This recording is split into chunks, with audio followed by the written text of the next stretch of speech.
The saved ones would go to Abraham's bosom, and this is, of course, also describing paradise. And we see an example of this over in Luke, Luke chapter 16 and verse 22.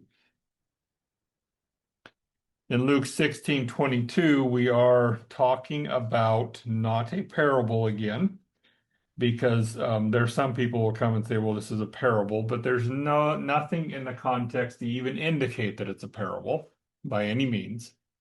So we have Lazarus, and who is the poor man and the rich man. And he, of course, Lazarus and the rich man ultimately die. The beggar dies, and he's carried by the angels to Abraham's bosom. Now we see this in verse 22. And then the rich man also died, and he was buried. It is kind of interesting that you do not get an indication that he was carried anywhere by the angels. But obviously, the next step you're going to see, he got transferred down into the lowest Sheol.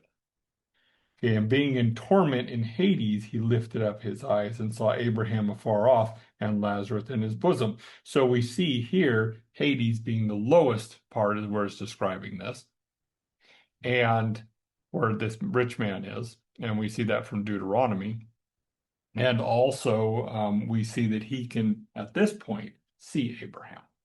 Now, Abraham does go on to describe the fact that there is an abyss between them that makes it impossible for them to pass over, even if they wanted to. And this is in verse 26. And besides all this, between us and you, there is a great gulf fixed, or chasm, so that those who want to pass from here to you cannot, nor can those from there pass to us. So this was what would happen, like I said, up until the resurrection of Christ.